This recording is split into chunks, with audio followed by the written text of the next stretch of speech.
जी अस्सलाम वालेकुम दोस्तों, क्या हाल है जी आप लोगों का। उम्मीद है कि खैरियत से होंगे। आप दोस्तों के साथ डिस्कस करना है जी मोस्ट इम्पॉर्टेंट क्वेश्चंस हैं एसएनजेडी और अपना असिस्टेंट पंजाब पुलिस के हवाले से जी। तो सब दोस्त जो हैं जी उनका फीडबैक आता रहता है और काफ़ी अच्छा रिस्पांस है जी। तो आज जो सवाल होगा सबसे पहले वो है कि Malala Yousafzai graduated from which university. अब याद रखिएगा कि मलाला यूसुफजई का थोड़ा सा आपको बैकग्राउंड बता देंगे जी। ऑक्सफोर्ड से ये इन्होंने ग्रेजुएशन की है जी। मलाला यूसुफजई का ताल्लुक जो है ये मिंगोरा सवात से है जी। मिंगोरा का इलाका है जी, सवात केपी के। यहाँ पे ये पैदा हुई थी 12 जुलाई को, 12 जुलाई 1997 में ना जी। और अब याद रखिएगा कि इन्होंने ऑक्सफोर्ड से बैचलर किया है जी। लेडी मार्गरेट हॉल है जी। ऑक्सफोर्ड का मतलब है कि आगे पोर्शन है ऑक्सफोर्ड। 2020 में इनकी क्या है जी ग्रेजुएशन। और इनको नोबेल प्राइज दिया गया था 2014 में। आपको पता है कि इनके साथ ये यंगेस्ट नोबेल लॉरिएट हैं जी। 17 साल की उम्र में इनको नोबेल प्राइज मिला था। और इनके साथ एक इंडियन है, कैलाश सत्यार्थी। उसने जो है कि शेयर किया था जी नोबेल प्राइज ये 2014 में। आप याद रखिएगा कि मलाला यूसुफजई और कैलाश जो है इन दोनों को नोबेल प्राइज मिला था। 2011 में मलाला यूसुफजई जो है इसको आपने याद रखिएगा कि पाकिस्तान का first national youth peace prize मिला था जी। पाकिस्तान का जो है ना first national youth peace prize ये भी मिला है जी। और क्योंकि आप याद रखिएगा कि ये इसने लिखना स्टार्ट कर दिया था 2011 में, ये चीजें जो है वो आर्टिकल्स वगैरह। तो 2012 में मलाला यूसुफजई के ऊपर आप याद रखिएगा 9 अक्टूबर को हमला हुआ था जी। वैन जा रही थी तो 3 बच्चियों को गोलियां लगी थी, दो जो है वो फौत हो गई और मलाला जो है वो रिकवर कर गई थी। मलाला ने एक बुक लिखी है 2013 में जिसका नाम है आई एम मलाला।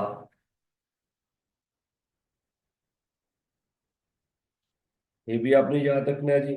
और 2015 में मलाला के ऊपर एक डॉक्यूमेंट्री बनी थी जी, जो ऑस्कर के लिए भी सिलेक्ट हुई थी। उसका नाम था ही नेम्ड मी मलाला। ही नेम्ड मी मलाला।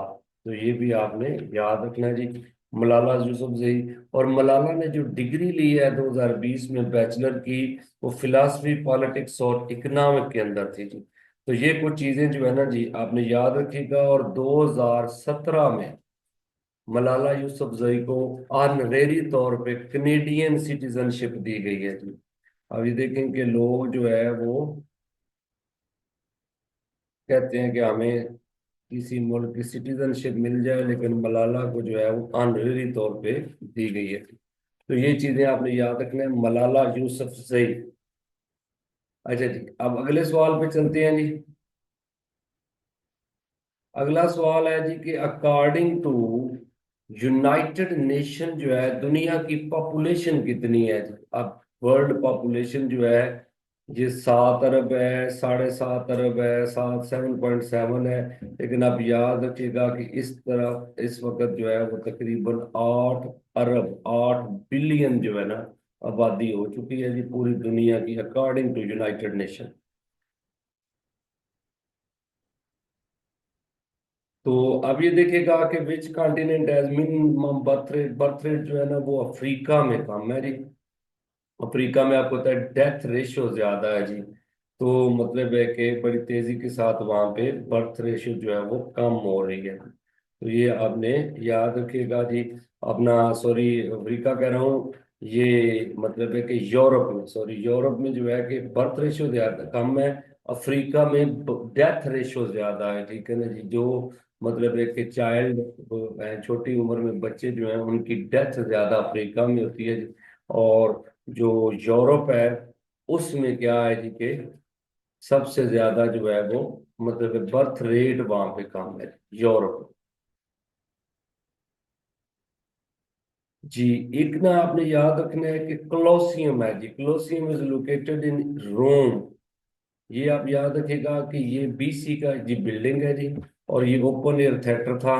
यहाँ पे मतलब है कि ये मैचेस वगैरह करवाते हैं जी, करवाते थे। पुराने दौर की बीसी की बिल्डिंग है जी, क्लोसियम। रोम के अंदर है जी। आपको पता है रोम को सिटी ऑफ सेवन हिल्स बोला जाता है, इटरनल सिटी ऑफ पीस बोला जाता है जी। अच्छा जी, ये देखिएगा कि द फाउंडर ऑफ अली बाबा, अली बाबा जो है ना जैक मा, ये फाउंडर है जी। और ये पहली 99 में ये बना है जी अली बाबा, जो मतलब है कि है ये फर्स्ट ई कॉमर्स है जी। यानी कि आपने याद रखिएगा कि ये पहला सेटअप है जो ऑनलाइन जो है वो बिजनेस है जी। ई कॉमर्स जो है ये अली बाबा जो है इसका फाउंडर जैक मा है जी। ये देखिएगा कि शेख अहमद सरहंदी, ठीक है ना जी। इनको मतलब है कि इनके बारे में इकबाल ने कहा था, ठीक है ना जी, कि ये जो है कि इन्होंने क्या किया जी, मुसलमानों के रिवाइवल के लिए काम किया जी। स्पिरिचुअल लीडर थे शेख अहमद सरहंदी जो है ना जी। सरहिंद आपने याद रखिएगा कि इंडियन पंजाब में है सरहिंद। ये 1564 में पैदा हुए हैं शेख अहमद सरहंदी जो हैं, और 1624 में इनकी डेथ हुई है। ये नक्शबंदी सिलसिले से इनका ताल्लुक है जी। ठीक है ना जी, नक्शबंदी। ये अपने याद रखिएगा कि इनके जो लीडर हैं मुर्शद हैं ख्वाजा बाकी बिल्ला हैं जी। और इन्होंने दीन इलाही के खिलाफ, अकबर ने आपको पता है कि 1582 में दिया था दीन इलाही।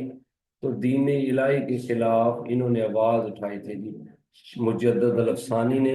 और आपको पता है अकबर के बाद जहांगीर ने भी इन पे सख्तियां की ने ग्वालियर किले में बंद कर दिया।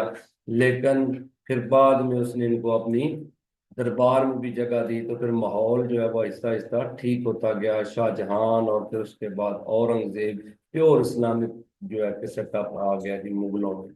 तो शेख अहमद सरहंदी आपने याद रखिएगा जी, इन्हें मुजद्दद अल अफसानी भी बोला जाता है।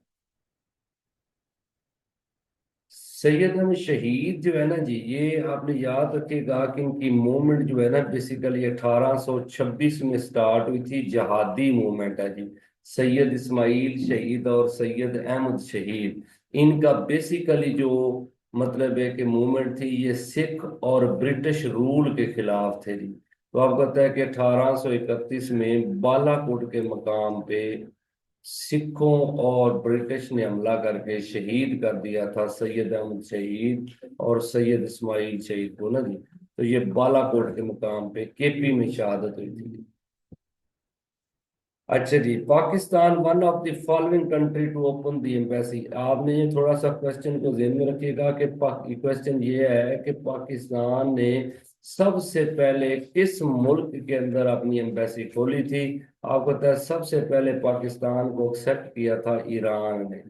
तो ईरान के अंदर पाकिस्तान ने 1947 में अपनी पहली एम्बेसी जो है वो खोली थी जी। ये क्वेश्चन थोड़ा सा उन्होंने गलत बनाया है, लेकिन ये है कि आपने इसको ज़हन में रखिएगा कि first embassy of Pakistan open in Iran, ठीक है जी, 1947। जी, पाकिस्तान ने वर्ल्ड बैंक को कब ज्वाइन किया था। तो पाकिस्तान ने वर्ल्ड बैंक को 1950 में ज्वाइन किया था। ये आप याद रखिएगा कि वर्ल्ड बैंक जो है इसको पाकिस्तान ने कब ज्वाइन किया, तो 1950। जी, ये देखिएगा कि winter monsoon come from which side. आपने याद रखिएगा कि विंटर मूनसून जो होती हैं, यानी सर्दियों में जो बारिशें होती हैं, ये नॉर्थ ईस्ट से हवाएं आती हैं, मंगोलिया और चाइना वाली साइड से।